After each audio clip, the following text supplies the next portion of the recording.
Hello and welcome to Team Liquid's strategy guide series for Liberation of Undermine. My name's Eiya, and today I'll be breaking down the mechanics and strategy for normal and heroic Mug Z, heads of security. The Mug Z arena has two sides, gray for Z and brown for Mug. When the majority of players are on either side, that ogre head will take control, putting the boss into either Mug or Z phase. Whenever the boss changes heads, they will cast Elemental Carnage or Uncontrolled Destruction, dealing raid damage that stacks if you return to that phase too quickly. If the boss is allowed to reach 100 energy before changing sides, the boss will enrage and cause a wipe. Mug phase. Earthshaker Jail targets several players to be imprisoned inside earthen cages while dealing split damage to all players imprisoned. Inside the jails, there will be a Galagio goon, which becomes enraged if the boss or another goon overlaps the jail, or if no other player remains in the jail while the ad is still alive.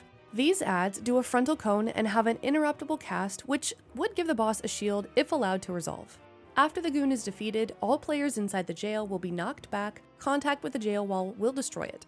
The dead goon will leave behind area denial. Players that are not inside jails will be eligible targets for Frost Shatter Boots, which causes players to take damage over time and slide around for 8 seconds. Mug Z targets these players with lethal Frost Shatter Spears. These spears impact the first player hit, jail walls, or unstable crawler mines. Mines hit with spears will be frozen for 30 seconds. Mug will periodically perform a frontal called Storm Fury Finger Gun, which causes a Storm Fury Cloud. The cloud causes swirlies which deal damage and stun players hit. The tank mechanic in this phase is called Molten Gold Knuckles. This knocks back the tank and causes them to leave molten gold puddles as they move. Each puddle that the tank drops removes a stack of golden drip.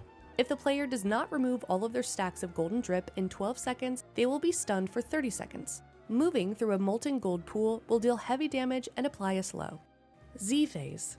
Heading over to Z, our most important mechanic is unstable crawler mines, which spawns several mines which fixate players. These mines detonate on contact with players and Earthshaker jail walls, dealing a decent amount of damage to the player and knocking them away. A player triggering a mine will cause the raid to take a stack of Searing Shrapnel, a Healing Absorb, and Dot. On Heroic and above, players who soak mines will gain a debuff, which is intended to prevent them from soaking again. After a mine explodes, several soaks will appear. If these are not soaked, the entire raid will take damage. These mines spawn with experimental plating, which makes the mine immune to damage and at 100 energy, 200% faster and immune to CC effects. When Z first takes control, they will summon Electroshocker ads, which shoot electricity at random players which bounce from player to player, dealing increased damage with each jump. At 80% health, these ads become stunned and take 100% increased damage due to faulty wiring.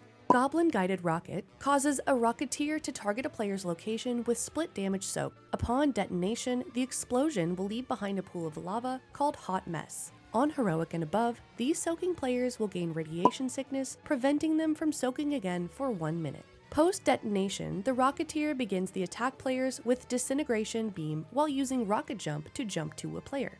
Spray and Pray targets a player with a frontal that deals heavy damage and destroys any crawler mines in the effect. Double Whammy Shot targets a random player with a massive physical hit but may be intercepted by a tank. Any unstable crawler mines hit are detonated and all players hit are stunned for 2 seconds. The originally targeted players gains a 45-second stacking physical dot and also explodes after 6 seconds, dealing heavy damage and detonating unstable crawler mines within 15 yards. Intermission. Mug Z channels briefly upon reaching 40% health to harness electricity around him before charging and spinning while shooting bullets and electricity out of each arm. While he bullet storms, he will destroy any leftover jails and mines. He will repeat this charge into a bullet storm a few times before entering Phase 2. Phase 2. In Phase 2, Mug and Z will work together as the boss gains the abilities of both heads as well as Bloodlust, increasing his haste in this phase by 30%. This phase should feel very hectic and be a burn phase, as this boss will move through mechanics very quickly and cast Double-Minded Fury at 100 energy as his enrage. And that's about it. We hope you found this guide useful, and if you have any questions, feedback, or comments, feel free to leave them below. Stay tuned for more boss guides covering Liberation of Undermine. Thanks so much for watching, and we'll see you in the next one. Bye!